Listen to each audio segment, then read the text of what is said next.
को बदल देता है। जो तप करे कुमारी तुम्हारी, तो भावी मेट सके त्रिपुरारी। हमारे जीवन में जो कुछ भी कर्म घटना घटने वाली होती है, तो उस घटना को जो संत महापुरुष होते हैं उसको बुरी चीजों को अच्छी चीजों में बदल देते हैं। हमें उनसे नाता जोड़ना पड़ता है, और ये नाता हमारे पहले जन्म के जिस प्रकार के कर्म है उससे मिलकर के हमारा स्वभाव बना हुआ है। आप देख लीजिए, बिजली का करंट एक ही जगह से आया है, परंतु उसी बिजली से अगर वो माइक में लगा हुआ है तो आवाज आ रही है, पंखा में लगा है तो हवा आ रही है। अगर अपन सोचें कि माइक से हवा आने लगे, ये नहीं हो पाए। अगर अपन ये सोचें कि पंखा से हमें बोलने के लिए माइक लग जाए तो नहीं हो पाएगा, जबकि बिजली एक ही है। बिजली का करंट सब में एक है, परंतु उसका नेचर, उसकी प्रकृति अलग अलग है। जो जिस स्वभाव का है वो वही काम करता है। और इसलिए मनुष्य भी जन्म लेने के बाद में प्रत्येक व्यक्ति अगर परमात्मा से जुड़ जाए तब जाकर के उसकी बुद्धि पवित्र हो पाती है। और इसलिए हमें अपना मन पवित्र हो जाए, ऐसा काम करना चाहिए।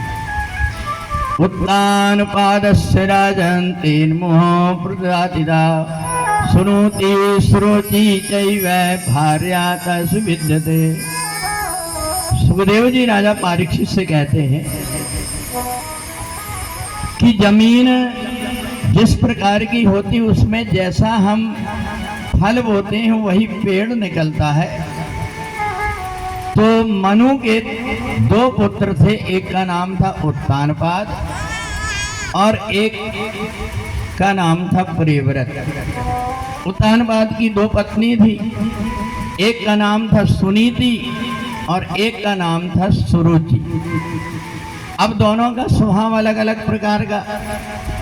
एक को बढ़िया मौज मस्ती से रहना पसंद और एक परमात्मा की भक्ति में अपने आप को लगाती थी। सुनीति रात दिन जहाँ कहीं भी बैठे उसके मन में एक ही बात आए कि श्वास श्वास में नाम जप, वृथा श्वास मत खोए, ना जाने ये श्वास को आवन होए न होए।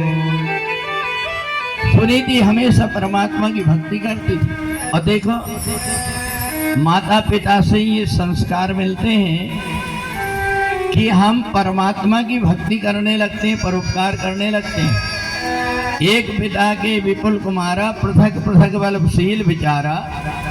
एक माता पिता के अलग अलग पुत्र होते हैं, उनकी अलग अलग बुद्धि होती है। तो मनु की जो 3 कन्याएं थी, उन 3 कन्याओं में जो देव होती थी उसका विवाह कर्दम ऋषि के साथ में। कर्दम ऋषि ने कहा कि देखो, मैं विवाह तो कर रहा हूँ, पर मेरी एक शर्त है कि एक बेटा हुआ और मैं संन्यास ले लूँगा। अब महाराज मनु को बड़ी चिंता हो गई कि बताओ, विवाह के समय ही और ये ऐसी शर्त रख रहे हैं कि एक बेटा हुआ और मैं संन्यास ले लूंगा, फिर मेरी बेटी का जीवन क्या होगा।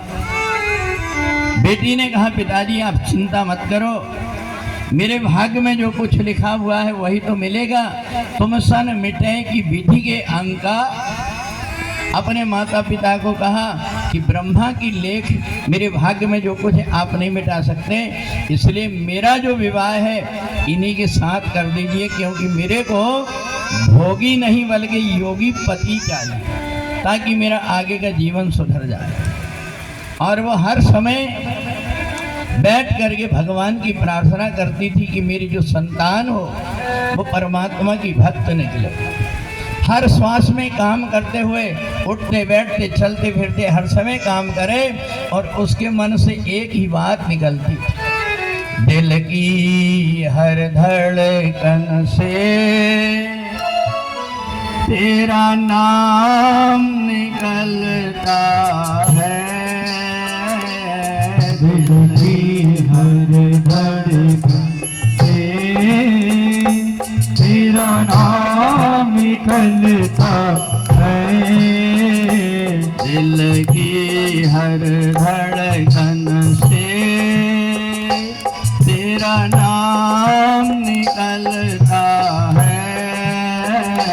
दिल की हर धड़कन से तेरा नाम निकलता है। भगवन तेरे दर्शन को तेरा दास तरसता है।